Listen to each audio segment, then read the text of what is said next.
사자성어 가운데에 불광불급이라고 하는 한자어가 있습니다. 불광불급. 그 뜻은 뭐냐면요, 미치지 아니하면 미치지 못한다라고 하는 뜻이죠. 약간 말장난처럼 들리는 것 같지만 꼭 그렇지가 않습니다. 안일부에다가 미칠광, 또 안일부에다가 이 급이라고 하는 것이 이른다, 도달한다라고 하는 뜻이 있죠. 그래서 이 불광불급이라고 하는 것은 목표를 달성하기 위해서 정말 미친 듯이 열정적으로 매달릴 때에 결과에 도달할 수 있다라고 하는 의미를 가집니다. 그래서요, 모든 일에 있어서 미친 사람요, 이길 수가 없습니다. 감당할 수가 없습니다. 공자가 한번 이런 이야기를 했죠. 어떤 일에 있어서 아는 사람, 그 사람은 좋아하는 사람보다 못하고요, 그 좋아하는 사람도요, 그 일에 대해서 즐거워하는 사람보다도 못하다. 그런데 가만히 생각해 보면 이 즐거운 사람도요, 그 일에 미친 사람보다는 못한 것 같습니다. 정말 감당하기 힘들죠. 그런데 세계 역사를 보면 이렇게 불광불급한 사람들이 바로 세계를 바꿔놓는다는 것이죠. 그리고 많은 그 인류들에게 또한 유익을 주게 됩니다. 아이러니한 것은 그렇게 미쳐있는 사람들이 다른 세간의 사람들, 세상의 사람들로부터 저 사람 미쳤다라고 하는 소리를 듣곤 한다는 것입니다. 1870년에 연합감리교회 인디애나폴리스에서 소위 말하면 연례회라고 해서 시너드라고 하는 모임이 있는데 그렇게 모였다고 합니다. 거기서 한 감리대학 총장이 이렇게 일어서서 이야기를 했다 합니다. 우리는 매우 흥미로운 시대에 살고 있습니다. 많은 새로운 발명품이 등장할 것으로 생각합니다. 머지않아 새처럼 하늘을 날 수 있을 것이라고 믿습니다 라고 이렇게 이야기를 한 거예요. 근데 거기에 임원들 가운데서 밀턴 라이트라고 하는 주교가 있었습니다. 소위 비숍이죠. 매우 높은 사람입니다. 감독이라고 이야기할 수 있어요. 자, 그런데 그가요, 질책합니다. 이 대학 총장이 말한 것에 대해서 질책을 하는데 뭐라고 이야기를 하냐면은 이것은요, 신성모독적인 말입니다. 저는 성경에서 날 수 있는 것은 새와 천사뿐이라고 읽었습니다. 이 회의에서 그런 미친 이야기 같은 것들은 하지 않았으면 좋겠습니다 라고 그렇게 질책을 했다고 합니다. 그런데 참 너무나 아이러니한 것은요, 그 밀턴 라이트라고 하는 그 주교의 두 아들이 있었는데 그 두 아들이 누구냐면은 윌버 그리고 오빌 라이트였습니다. 여러분 역사를 좀 아시는 분이 있다고 한다면 비행기를 발명한 사람이 바로 이 두 형제입니다. 얼마나 아이러니합니까? 아버지는 미친 것이다, 이 미친 짓이다 라고 했는데 그들은 아주 미친 듯이 연구를 해서 발명품을 만들었던 것이죠. 인류 역사를 보게 되면요, 이런 사람들이 곳곳에 있습니다. 그래서 이 현대의 발견을 통하여서 정말 세계에 많은 발전들이 있었지 않았습니까? 예를 들자면 갈릴레오, 도플러, 또 콜럼버스, 파스텔르라고 하는 분들, 그 당시에는요, 터무니없는 그 이단자처럼 정신 나간 것이라고 여겼는데 나중에 그들이 훨씬 떠나고 난 다음에 정말 그들이 맞았다, 또한 그들의 발견을 통해서 정말 이 세계 역사를 이바지했던 것을 우리는 너무나 잘 알 수가 있습니다. 그런데 이러한 사람들보다도 세계 역사를 정말 뒤바꾼 그 변화를 일으킨 사람이 있습니다. 이 물질적인 세계라기보다는 정신적인 세계, 그 영적인 세계, 그 문화와 문명을 바꾸었던 사람이 있죠. 다름 아니라 바로 바울입니다. 성경을 살펴보면요, 이 바울의 행적과 행로를 보면 이 사람은 정말 이 세상 사람들이 보기에는요, 정신 나간 사람입니다. 소위 미친 사람이죠. 예수에 미치지 않고는 이렇게 될 수가 없습니다. 이 사도행전 오늘 본문 26장을 보게 되면은요, 이 세상 사람들의 말을 대언하는 것처럼 오늘 이 총독 베스도도요, 바울에게 너 많은 학문이 너로 미치게 했구나 라고 이렇게 말합니다. 오늘 말씀 가운데에서 이 베스도 말고 또 헤롯 아그리파가 나타나는데 이 아그리파 그 2세도요, 되게 질책합니다. 아니 너의 적은 말, 이 헛되고 아주 작은 말로 나를 그리스도인이 되게 하겠느냐라고 이렇게 반문을 합니다. 그의 생각에서는요, 이 사람이 정신이 있는가 없는가라고 생각했을 것입니다. 이 베스도뿐만이 아니라 아그리파 왕뿐만이 아니라 그 주위에 있었던 많은 사람들도요, 이 사람이 정신이 있는가라고 생각했을 겁니다. 자, 그런데 바울이 왜 이렇게 베스도와 아그리파 왕 앞에 서 있는가? 거기까지 오는 그 행적을 보게 되면요, 정말 이해할 수 없는 것들이 참 많습니다. 특별히 세상 사람들의 눈에는 이 사람이 정신이 나간 것인가, 참으로 정말 미친 것인가 하는 생각이 들 정도라는 것이죠. 여러분께서 잘 아시다시피 바울이 제3차 전도 여행을 마치고 난 다음에 다시 예루살렘으로 향했습니다. 그 예루살렘으로 가서 이제 하나님께서 복음을 통해서 이방 교회를 세우시고 이 이방의 그 교회를 통한 아름다운 열매들이 이겁니다라고 또한 그 믿는 사람들 소개할 뿐만 아니라 그곳에서 복음을 전하기 원했던 것이었죠. 그런데 그 예루살렘으로 그 가는 그 도중에 만나는 모든 믿음의 제자들이 말립니다. 극구 말립니다. 가지 마십시오. 결박당할 것입니다. 투옥될 겁니다. 어떤 일이 있을지 모릅니다. 목숨이 이제는 위태할 수도 있습니다. 가지 말라고 붙듭니다. 이 아가보 선지자 같은 경우에도요, 이 필립의 집에 머물고 있는 바울을 만나서 하나님께서 성령을 통해서 나에게 보여주셨는데 너가 이렇게 수족을 다 이 밧줄로 동여매 가지고 결박을 당하게 될 것이다. 밧줄을 가져가지고 데몬스트레이션 하면서 그에게 보여주었습니다. 가지 말라는 것이죠. 왜 호랑이 굴로 들어가려고 하느냐? 그들이 너 오기만을 기다리고 있는데 그 호랑이 그 입에 왜 그 안으로 들어가려고 하느냐? 가지 말라는 것이죠. 그러나 보통 일반 사람 같았으면 알겠습니다. 가면 큰일 나겠군요 라고 대답했겠지만 그는 그러지 않았습니다. 그가 달려갈 길, 주 예수께 받은 사명, 하나님의 그 은혜의 복음을 전하는 일에 내 생명도 조금도 아끼지 아니하노라 라고 고백하지 않습니까? 그래서 예루살렘으로 다시 돌아갑니다. 가서 제자들을 만나고 또한 이 성전에서 의식을 치르는데 에베소서부터 쫓아왔던 이러한 그 유대 폭도들이 그를 구타하고 폭행을 가합니다. 근데 그 소식을 들었던 그때 당시 이 예루살렘을 감시하고 있었던 그 안토니오 성에서 그 로마 천부장이 와서 군사들과 함께 그를 보호해 줍니다. 죽지 않게 해줬던 것이죠. 어떻게 해야 할 것인가? 산헤드린 공회원으로 데려가자 해서 데려갔는데 이게 굉장히 긴박한 상황을 보게 됩니다. 이것도 잘못했다간 돌로 맞아 죽는 것은 아닌가 하는 두려움에 이 천부장이 이제 자기의 손으로 해결할 수 없을 것 같아서 이 총독의 본진이 있는 가이사랴, 여러분 지중해 가까이 있는 그 가이사랴로 그쪽으로 이송을 하게 됩니다. 이송을 해서 그때의 당시의 총독이 누냐면서 그 필릭스라고 하는 총독, 베릭스라고 하는 총독이었는데 총독에게 이런 일이 있었습니다.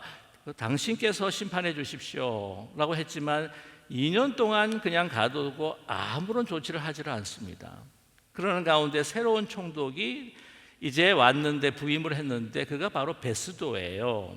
근데 베스도가 총독이 부임을 하면서 예루살렘을 찾았습니다. 예루살렘을 찾았더니 거기에 있던 유대 사람들이 이구동성으로 바울을 죽여야 한다는 거예요. 바울을 빨리 법정에 세워서 심판해서 죽여야 합니다.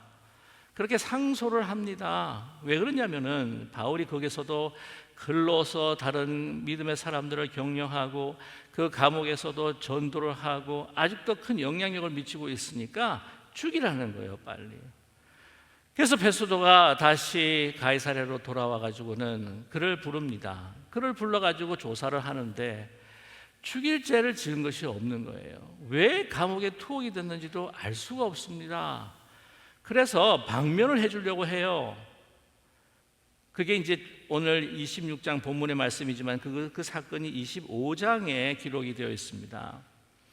그런데 이 바울이 나는 황제 앞에서 심판을 받을 수, 황제의 법정에 설 수 있도록 나를 보내주십시오. 상고를 하는 거예요. 아니, 죄가 없기 때문에 그냥 이 상고해달라고 하는 것을 철회하면 그냥 방면될 수 있는데, 석방될 수 있는데, 이 베스도가요, 이 바울을 보면서 벌써 참 희한한 사람이다. 아니, 자기가 이렇게 상고하지 않으면 그냥 이제 석방될 텐데, 다른 사람은 하루라도 이 감옥을 떠나고 싶어서 그냥 안달부달인데도 불구하고, 아니 왜 본인이 자처해서 황제를 뵙고 그 법정에서 심판을 받으려고 상고를 하느냐. 그런 뿐만 아니라 자기가 참 곤란해지는 거예요. 마땅한 죄를 쓸 만한 그 상고장이 없는 겁니다. 그 상고장에 죄를 써야 되는데, 그래 만약에 그 상고장을 나중에 폐하한테, 황제 폐하한테 올려 보냈는데, 이거를 보면서 아니 이거 시답지도 않는 문제 가지고 이렇게 나로 하여금 바쁜 사람을 갖다가 이 심판을 하라고 이 법정을 만들자고 이렇게 했느냐, 잘못 평가를 받게 되면 자기도 문제가 생긴단 말이죠. 그런데도 막 기어코 상고해달라는 겁니다. 그래서 어떤 제목을 써야 되는가 고민 중에 있는데, 어느새 방문객을 맞이한 겁니다. 바로 아그리빠 왕, 아그리빠 2세와 그의 누이였던 버니게였죠. 생각을 했습니다. 이 아그리빠 왕이 유대 사람이기 때문에 그때 일어났던 모든 일 뿐만 아니라 바울에 대해서 더 잘할 수가 있으니까 뭔가 제목이라도 하나 발견할 수 있을 거다. 그러기에 한번 아그리빠 왕의 앞에다가 한번 신문시켜 보자 해서 이제 그 법정에 세운 그 장면이 바로 오늘 26장인 겁니다. 그래서 이제 여기서 다 이제 그 신문을 하고 이제 대답을 하는데, 바울이요 다른 사람하고 완전히 틀려요. 세간의 사람들, 세상의 사람들이 이제 법정에 나왔으면 뭐라고 이야기하겠습니까? 저는요 억울합니다. 세상에 본래 감옥에 갇혀 있는, 교도소에 갇혀 있는 사람들도요 한 사람도 제가 죄 지었다고 이야기하는 사람이 없대요. 근데 저는 죄가 없습니다. 저는 정말 억울합니다. 다른 사람들이 나를 그냥 억울하게 고소해서 이렇습니다. 이렇게 이야기해서 빨리 나를 풀어주십시오 해야 될 텐데 그러질 않습니다. 이 바울은요 간증을 하는, 믿음의 간증을 합니다. 내가 어떻게 여기까지 왔는지, 내가 바리새인으로서, 정말 그 종교인으로서 정말 높은 지위에 있는 사람들과 교제를 하고 거기에 있는 그 특권과 프레스티지를 갖다가 누린 사람이었는데, 그래서 이제 그리스도를 부활했다고 하는 그 제자들을 잡아서 투옥을 시키고 박해하고 그들을 쫓아서 이제 다메섹 도상에 갔다가 이제 부활하신 주님을, 그 날에 광명과 같이 빛나는 주님을 만나고 내가 거꾸로졌다. 그리고 그 부활하신 주님을 만나서 내가 하나님께 받은 그러한 그 복음의 사명을 가지고, 내가 그때는 원수 되었지만 이제 내가 그리스도의 종이 되고 그리스도의 제자가 되어서 이 복음을 전한다라고 이렇게 아주 믿음의 증거를 하는 거예요. 그것조차 베스도가 볼 때예요, 참 다른 사람들하고 이상하구나, 약간 정신이 이상한 것이 아닌가 생각을 했겠죠. 자, 그런데 오늘 말씀 보게 되면 그 26장에 이 베스도가 바울아 너 미쳤구나, 많은 학문이 너를 미치게 했구나 라고 했었던 중요한 이유가 하나가 있었습니다. 그 전부터 참 이 사람은 이상한 사람이라 생각했어요. 뭐냐면 말씀드렸죠, 왜 자꾸 이렇게 황제에게다가 상고를 해가지고 석방되지 않고 계속 감옥에 갇혀 있는지, 또한 두 번째는 그렇게 다른 종교인과 그 유대 사회에서 높은 지위의 사람들과 교제하면서 모든 특권을 누렸던 사람이 왜 이렇게 유대 사람들에게 핍박을 받을 정도로 그들을 저버리고 이렇게 예수라고 하는 사람을 증거하고 있는지 이해가 안 되는 거죠. 그런데 더 이해가 안 되고 미친 사람이라고 이야기한 이유가 여기에 있습니다. 그것은 다름 아니라 오늘 24절부터 읽었는데 사도행전 26장 22절과 23절이에요. 읽어드립니다. 하나님의 도우심을 받아, 이게 바울이 증거하는 말이죠. 내가 오늘까지 서서 높고 낮은 사람 앞에서 증언하는 것은 선지자들과 모세가 반드시 되리라고 말한 것밖에 없으나 곧 그리스도가 고난을 받으실 것과 죽은 자 가운데에서 먼저 다시 살아나사 이스라엘과 이방인들에게 빛을 전하시리니 함이니이다 하니라. 뭐예요? 내가 지금 그 복음을 증거하는데 바로 예수 그리스도의 그 죽음, 십자가의 그 죽음과 부활, 그리고 부활하신 그 주님이 모든 이방인들, 이스라엘과 이방인들 빛을 전하게 하신다. 그게 미쳤다는 거죠. 아니 부활? 아니 십자가의 처형이라고 하는 것이 내가 로마 사람인 내가 너무 잘 알고 있는데, 십자가에서 예수가 죽었다고 하는 사실을 내가 분명히 알고 있는데 죽은 사람이 부활했다? 정신 나갔니? 이거예요.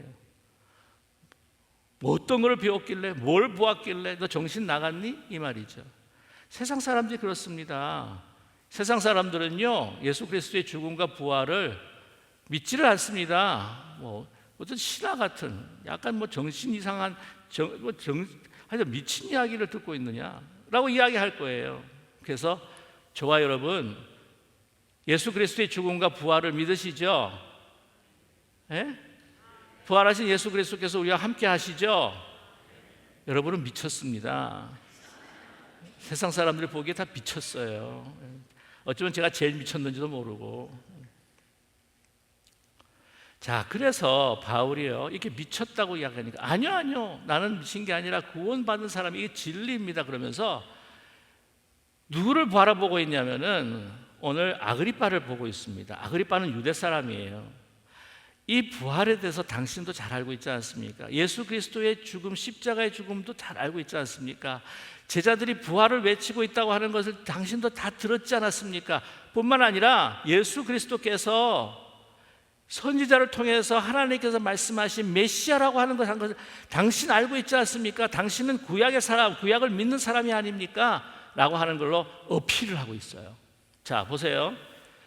25절입니다. 바울이 이르되 베스도 각하여 내가 미친 것이 아니요 참되고 온전한 말을 하나이다 라고 하면서 그 다음에 아그리빠 왕에게 이야기해요. 왕께서는 이 일을 아시기로 내가 왕께 담대히 말하노니 이 일이 하나라도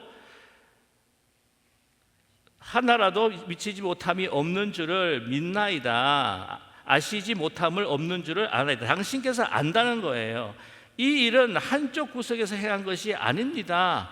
한쪽 구석, 그냥 아무도 모르게 그냥 몇 사람이 보고 끝난 것이 아니라 공개적으로 처형을 했고, 또한 모든 사람들이 예수님의 그 무덤의 그 시체가 없어진 걸 알고 있고, 또한 그 모든 제자들이 그렇게 변화가 되어서 담대하게 용기 있게 전하는 것도 알고 있고, 다 여러분 당신이 이것이 공적으로 다 공공연히 다 일어난 일들을 당신이 알고 있지 않습니까? 이거 비밀이 아닙니다. 뿐만 아니라 여기서 보면요, 아그리빠 왕이요 선지자를 믿으십니까? 믿으시나이까? 믿으시는 줄 아나이다. 이게 무슨 말이냐면은 선지자를 통해서 그리스도께서 메시아로 오실 것이라고 하는 걸 예언한 것을 당신 선지자를 믿는 사람이 그 선지자의 말을 믿지 않느냐는 거예요. 그랬더니 아그리빠가 화가 나죠. 바울에게 이르되 내가 적은 말로 나를 권하여 그리스도인이 되게 하려 하는도다. 부활이라고 하는 건 미친 생각이다. 그렇게 이야기를 합니다. 그런데 여러분, 바울은요 부활하신 주님을 만났다니까요. 자기가 원수가 되었었는데 직접 만나고 그 사명을 받았기에 그의 인생에 있어서 가장 소중한 분이 누구겠습니까? 가장 인생에서 소중한 사명이 뭐겠습니까? 바로 예수 그리스도가 가장 소중한 분, 자기의 생명을 들여서도 높이고자 하는 분이 바로 그리스도이시고, 그리스도께서 주신 그분의 사명이 자기의 생명보다 귀한 것을 고백하지 않습니까? 자, 그래서 사도행전 20장 21절과 24절, 제가 아까도 24절은 제가 말씀을 드렸는데 우리 같이 한번 읽어볼게요. 22절에서 24절.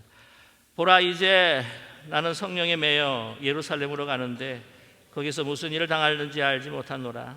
오직 성령이 각 성에서 내게 증언하여 결박과 환난이 나를 기다린다고 하시나 내가 달려갈 길과 주 예수 받은 사명 곧 하나님의 은혜의 복음을 증언하는 말을 이래 마치려 하면은 나의 생명조차 조금도 귀한 것으로 여기지 아니하노라. 예수에 미쳐버린 분이에요. 여러분, 예수에 미쳤던 분들이, 우리 믿음의 선지들이 정말 이 복음의 놀라운 역사들을 만들어 가시지 않으셨습니까? 우리 초대교회에도 여러 많은 분들이 계시죠. 그 가운데 대표적 분 중에 한 분이 누굽니까? 바로 최봉석 목사님이세요. 최봉석 목사님은 별명이 있습니다. 최권능 목사님이라고 별명을 가지셨죠. 그는 33살에 예수를 믿고 45살에 목사가 되어서요 86개의 교회를 세우셨습니다. 여러분 너무 잘 아시죠? 최권능 목사님. 예수 천당 불신 지옥, 그것만을 외치고 막 예수의 완전 그 복음에 미쳐서 복음을 전하셨던 분이 아닙니까? 이 신사 참배를 거부를 해가지고 투옥이 되셨습니다. 투옥이 되셔가지고 순사들에게 이제 고문을 당하는데 매질을 당하는 거예요.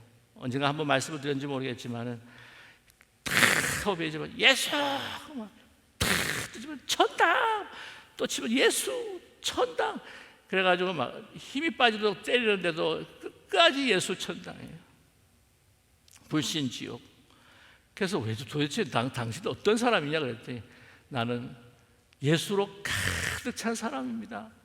저의 몸을 한번 눌러보십시오. 예수밖에 안 나옵니다. 그래가지고 이 사람 미쳤다 해가지고요 더 이상 때리지를 않더랍니다.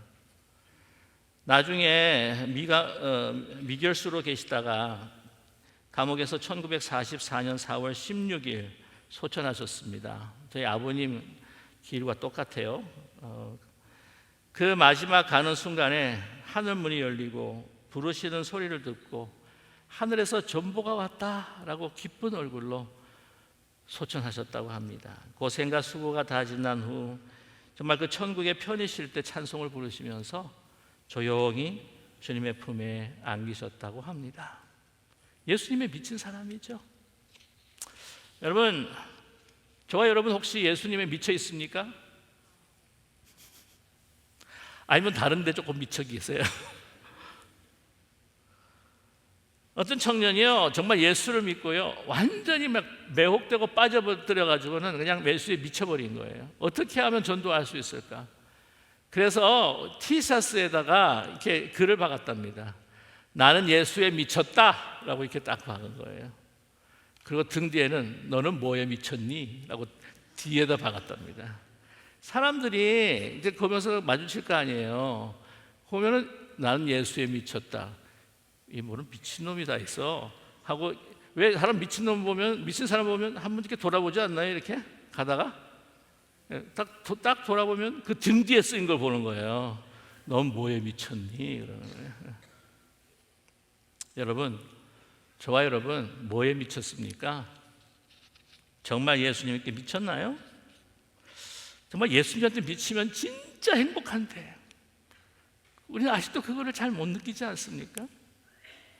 여러분 다른 데 미쳐 있죠? 제 친구 하나는 당구에 미쳐가지고 저한테 이야기하는데 야, 버스를 타면 사람 머리가 다 당구알로 보인다? 요거 치고 저거 치면 쓰리 쿠션 되겠지 모르면서. 여러분 혹시 골프에 미쳐보신 적 있습니까? 예배에 딱 들어오게 되게 되면은 앞에 있는 성도님의 그 머리가 골프공으로 딱 보이면서 저걸 어떻게 훅으로 쳐야 되나 슬라이드로 쳐야 되나 뭐 혹시 그런 적은 없으신가요? 요즘 젊은 사람들 특별히 유튜브 하는 사람들 유튜브에 미쳐 있죠. 그래가지고 더 뭐에 미쳐 있냐면은 구독, 좋아요, 구독, 좋아요. 이게.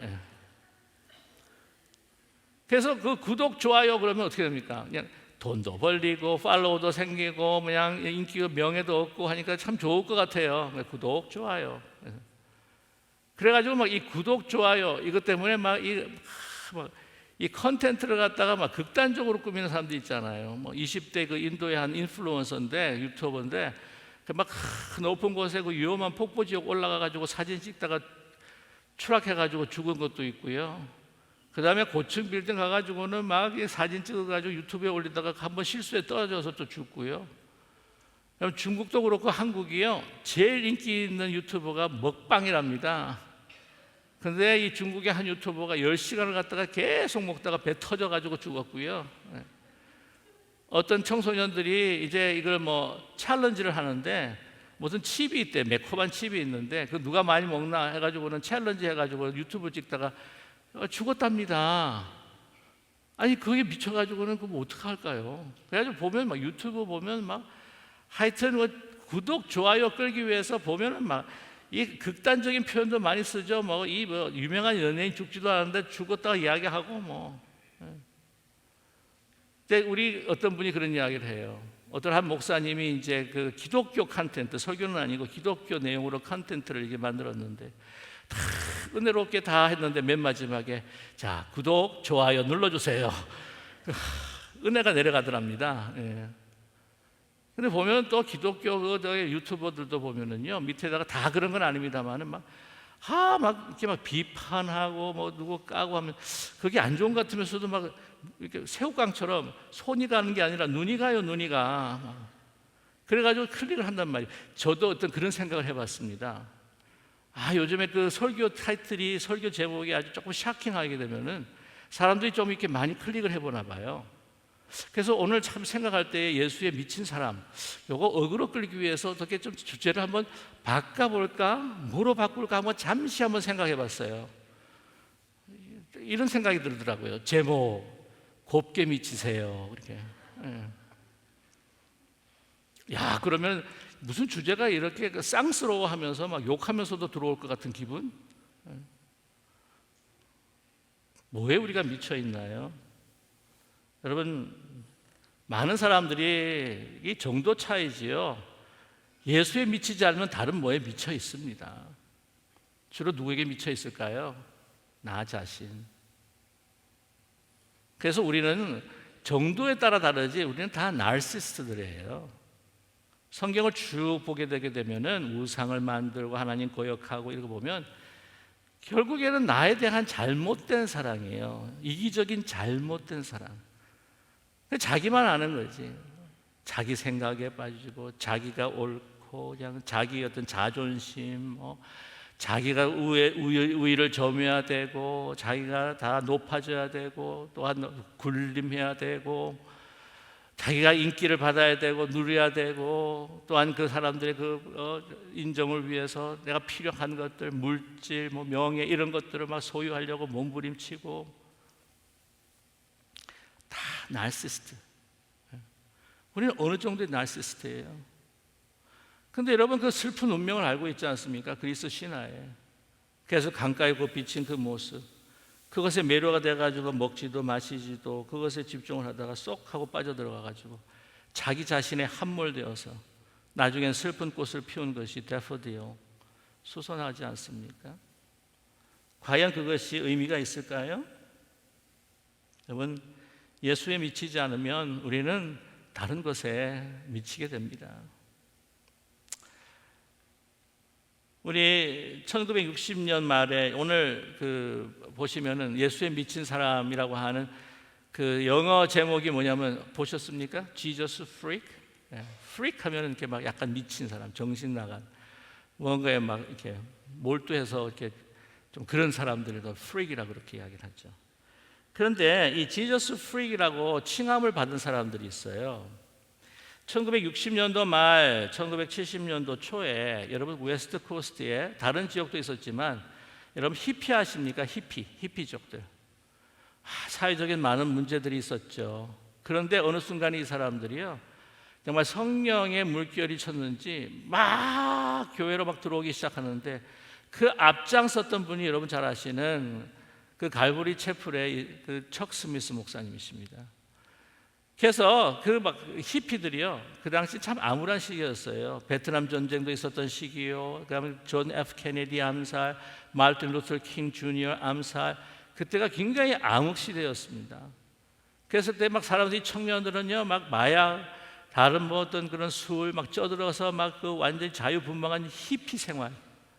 근데 그들이 성령의 그 놀라운 역사, 그 영적인 각성을 통해서 다시 교회로 몰려들기 시작하면서 그들이 그 히피의 문화, 이 술 문화, 특별히 마약의 문화에 취하고 미쳤던 이들이요 예수에 미치기 시작합니다.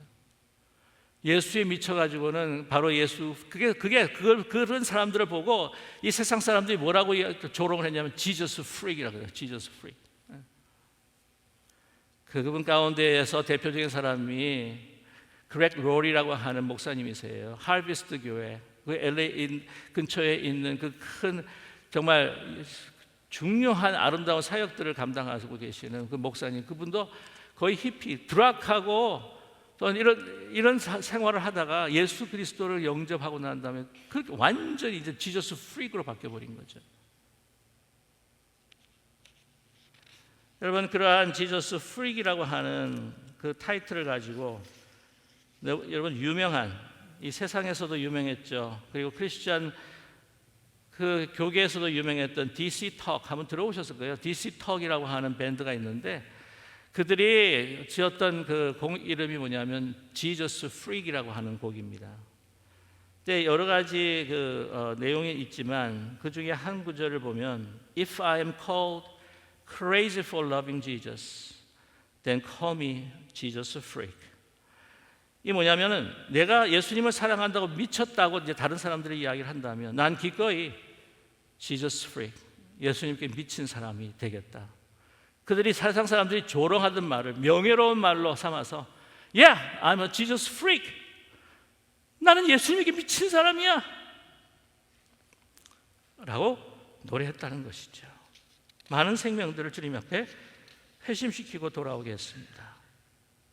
끝으로 우리 한국의 그 CCC 캠퍼스 크루세이드 창설하셨던 크리스천 캠퍼스 크루세이드 창설하셨던 김중건 목사님의 글이 생각이 납니다. 그분의 글을 읽어드리고자 합니다. 나는 내 무의식과 꿈속까지 예수 의식화가 된 골수 예수쟁이이고 싶다. 나는 여러 꿈을 꾸기도 하지만 내 많은 꿈속에 예수가 있고 40일 금식 기도할 때에도 밥 먹는 꿈보다 예수 꿈을 더 많이 꾸었다. 일생에 2번 의식이 죽었다 깨어난 경험이 있는데 그때도 나는 예수의 의식 속에서 깨어났으며 나의 언어의 대부분이 예수를 설교했고 내가 쓴 수천 통의 편지와 길 가다 쓰고 밥 먹다 쓰고 자다가 일어나 쓰는 글도 예수이며 내 딸들을 위해 써놓은 한 줄의 유서도 예수님을 사랑하라고 하는 것이며 내 묘비병도 예수일 것이다. 예수는 나의 주, 나의 하나님이라는 신앙의 순도는 100%이고 싶다. 내게 흠도 티도 없는 최후의 순수하고 진실한 것이 있다면 목숨이 12번 다한 후에라도 더욱 사랑하고만 싶은 분, 예수님이다. 여러분, 바울은요 미쳤다고 소리를 들었습니다. 아랑곳 하지 않았죠. 왜냐하면 고린도전서에 보게 되면 그는 이렇게 고백합니다. 내가 미쳐도 그리스도를 위해 미치고 내가 온전하여도 그리스도를 위해 온전하리라. 그는 로마의 죄수로 들어갔습니다. 그리고 로마의 역사를 바꾸어 놓았던 사람이죠. 저와 여러분, 우리는 무엇에 미쳐 있나요? 우리가 뭐와 하나에는 정도의 차이지 미쳐 있다고 한다면 여러분, 진정 거룩하게 미칠 수 있는 저와 여러분이 되기를 소망합니다. 예수 그리스도에게 미친 사람들, Jesus Freak. 그 사람들이야말로 우리가 선 곳에 나의 심령이 변할 뿐만 아니라 내 가정, 내 교회를 변화시키고 내 이웃과 나의 나라와 내에 있는 삶의 현장을 변화시킬 수 있는 줄로 믿습니다. 주님과 함께하는 바로 그 삶이, 바로 그곳이 하나님의 나라가 되고 하나님의 임하는 거룩한 땅을 만들어가는 Jesus Freak, 예수의 미친 사람들이 될 수 있기를 주님의 이름으로 간절히 축원합니다. 기도하겠습니다.